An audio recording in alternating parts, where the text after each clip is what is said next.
You just spent $5,000 on a home security system. Cameras everywhere, a monthly monitoring fee, a keypad by the door, stickers on every window.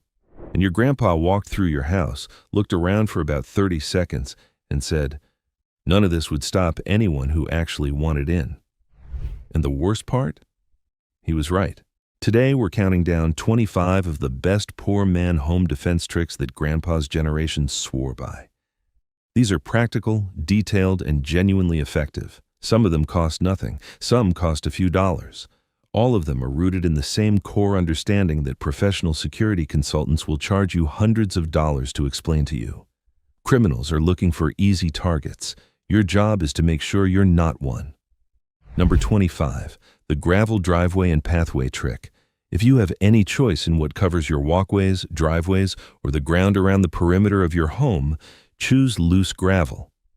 It doesn't matter if it's the cheap decorative stuff from a garden center or actual driveway gravel. The reason this works is embarrassingly simple. Gravel is loud. You cannot walk across it quietly. Every footstep produces a crunching sound that carries surprisingly far at night when the world is otherwise still. Grandpa knew that any approach to the house would announce itself, giving everyone inside a few extra seconds to wake up, get aware, and respond. Spread it under windows, along the sides of the house, and anywhere someone might try to creep up quietly. It costs almost nothing and never needs a battery. Number 24. The Jingle Bell Door Alarm. Take a handful of old jingle bells, the kind you find at any craft store for about $1, and string them together on a piece of twine or wire. Hang them on the inside of every exterior door, looped around the handle or secured to the top of the door frame so that any movement of the door causes them to shake and make noise. This isn't just a Christmas decoration trick, it's a legitimate early warning system. The sound is sharp, immediate, and distinctive. Even from 2 rooms away while you're asleep, that jingle carries. Grandpa hung these on every door, especially the back door, which is statistically the most common entry point for home intruders because it's out of sight from the street. Number 23. The double-sided deadbolt on the back door. Most people have a basic single-cylinder deadbolt on their back door. The problem is that these doors often have glass panels nearby or even glass in the door itself. A burglar can break a small pane, reach through, and turn the thumb turn to unlock the deadbolt from the inside in about 3 seconds. A double-cylinder deadbolt requires a key to operate from both sides. That means breaking the glass gets them nowhere. They still need the key. Grandpa always kept the key on a small hook slightly out of arm's reach from any glass, close enough that the family could use it quickly in an emergency, but not in the reach zone of an arm snaking through a broken pane. Number 22. Reinforcing the door strike plate. Most residential door frames are about as strong as a firm sneeze. The standard strike plate that comes pre-installed on doors is held in by tiny screws that only go into the door's soft wooden trim, not into the actual structural framing behind it. A determined person can kick in an average door in 1 or 2 kicks because that strike plate rips right out. Grandpa's fix: replace the flimsy strike plate with a heavy-duty 3-inch version and use 3-inch screws that go all the way through the trim and bite into the solid wall stud behind it. The cost is about $8. The result is a door that can withstand many times more force. This single upgrade makes an enormous difference. Number 21. The wooden dowel in the sliding door track. Sliding glass doors are notoriously easy to bypass. They can often be lifted right out of their tracks, or the latch can be jimmied open with minimal effort. Grandpa's solution cost nothing because he cut a piece of a broom handle. A wooden dowel, cut to fit snugly in the bottom track of the sliding door, means the door physically cannot be slid open even if someone defeats the lock mechanism entirely. You can use a piece of old curtain rod, a cut-down mop handle, anything rigid that fits the channel. Some people drill a hole through the frame and drop a bolt through it for even more security. The dowel in the track is the no-cost version, and it works perfectly. Number 20. Thorny bushes under windows. This one takes a little patience because bushes have to grow, but Grandpa planned ahead. Under every ground floor window, he planted thorny bushes: roses, hawthorn, barberry, holly, any plant with serious thorns. The thinking is straightforward. If someone wants to crouch under a window to observe the house or try to pry open a window, they have to get through a barrier of sharp thorns first. It dramatically increases the discomfort and noise associated with approaching a window. It also looks completely normal and neighborly.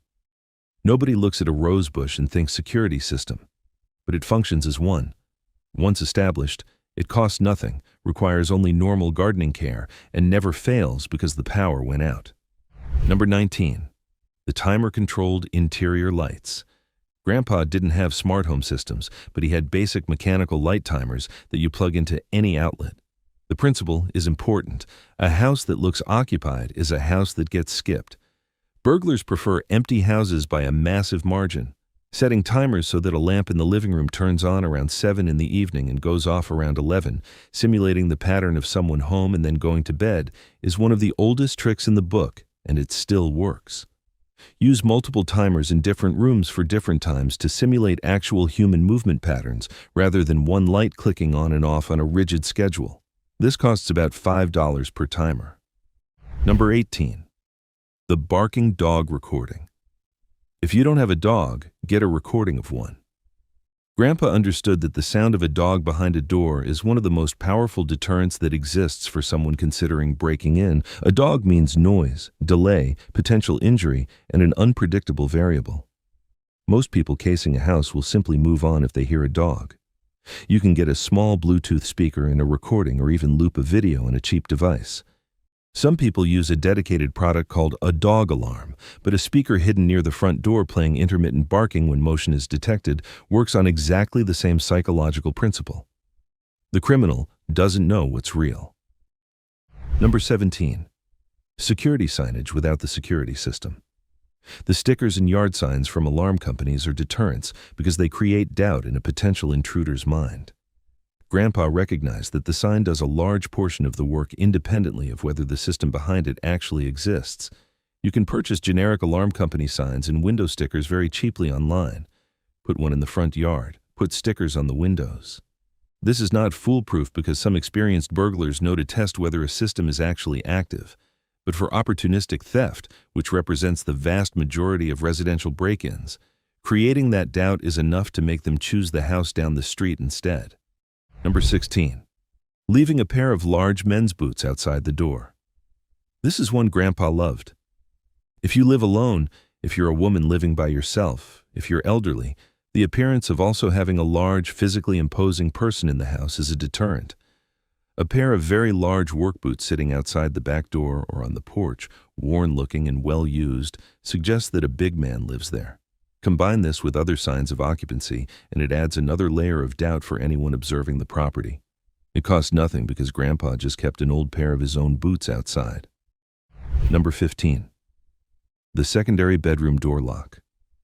Grandpa believed that if someone got inside the house, the bedroom door was the last line of defense for the sleeping family. A simple door barricade bar, which is essentially a metal bar that braces against the door handle in the floor, costs about $30 and makes a residential bedroom door almost impossible to kick in. It works on the same principle as the strike plate upgrade, but for interior doors. In a worst-case scenario, it buys time. Time to call for help, time to get to a window, time to gather yourself.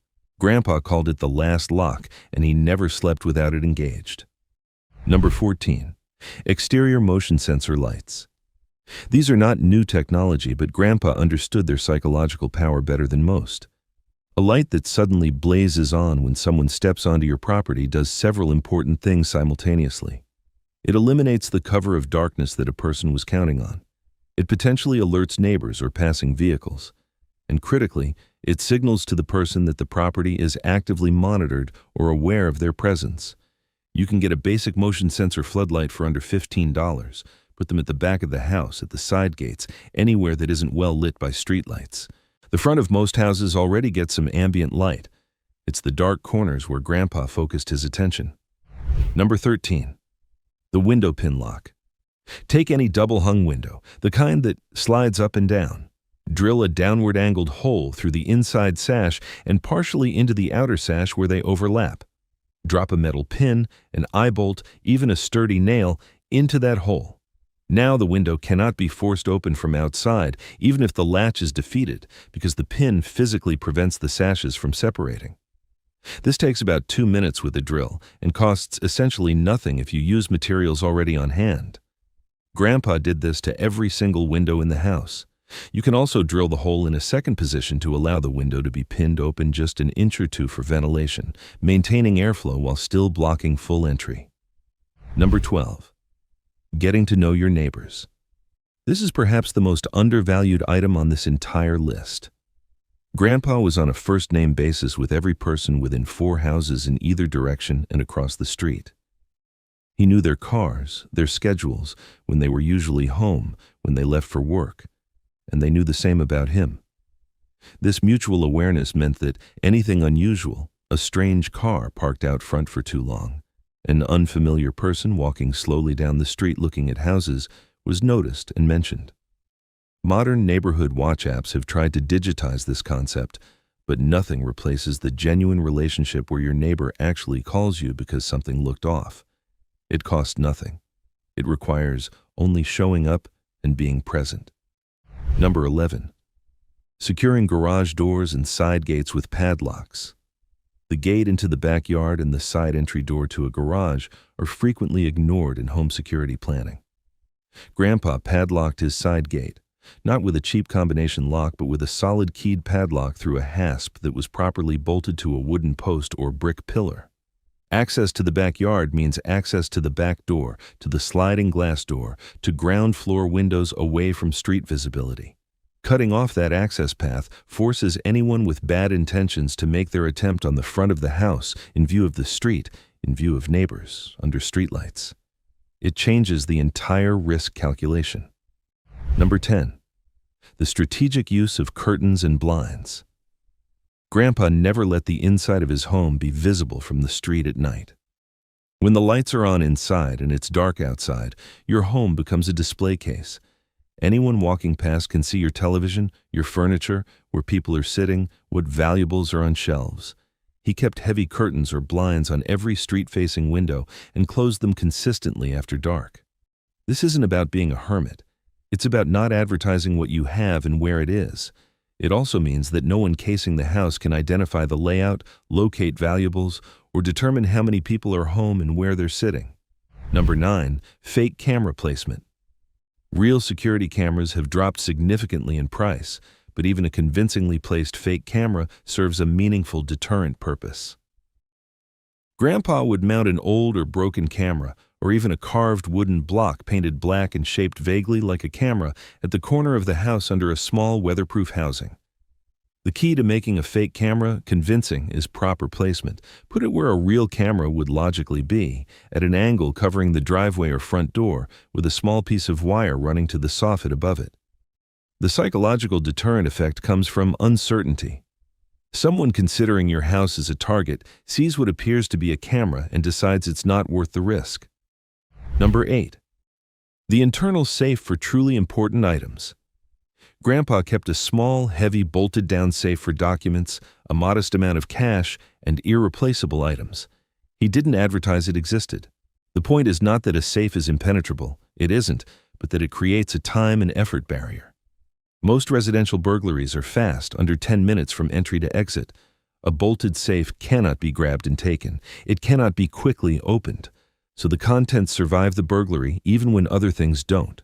A basic fire-rated safe bolted to a floor joist in a closet costs about $60 to $80 and represents real protection for the things that matter most. Number 7. The bedroom emergency bag. Grandpa kept a simple bag near the bed. Inside it was a flashlight with fresh batteries, a whistle, a charged phone or basic cell device, a list of emergency numbers written on paper, and a basic first aid kit. The concept is response readiness. If something happens in the night, you want to not be fumbling in the dark trying to find your phone while your heart is pounding. Everything you need is in one place, charged, ready. The flashlight alone is valuable because it can temporarily blind someone in a dark room while you assess the situation. This costs almost nothing if you already have these items scattered around the house. You're just organizing them intentionally. Number 6. Varying your daily routine. This is a behavioral defense trick that Grandpa practiced without ever calling it a strategy. He didn't leave at the exact same time every morning. He didn't take the same walking route. He varied when he took out the trash, when the lights went on, when the car was or wasn't in the driveway. Houses get cased before they get burglarized. Someone identifies the pattern, notes when no one is home, and plans around it. Breaking up the pattern, even slightly, makes this planning much harder. There's no cost to this. It requires only intentional awareness of your own predictability and a willingness to change it up. Number 5. The interior door alarm sensors.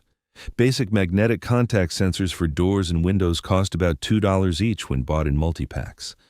Grandpa's modern equivalent would be to put these on every exterior entry point. When the door or window opens, the magnetic connection breaks and a small alarm sounds. You don't need a monitoring subscription. You don't need a control panel. A small, standalone sensor that beeps loudly when separated is enough.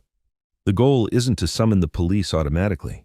The goal is to make noise, to wake you up, to alert you that a door has opened. Loud noise alone causes most would-be intruders to abort and run.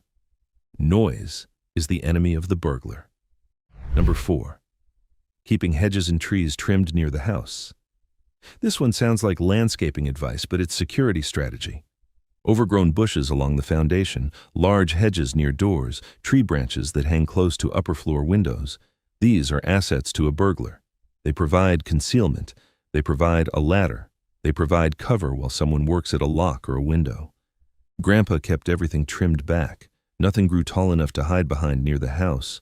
Nothing overhung the roof within climbing distance. Took an afternoon every few months and cost nothing if you did it yourself.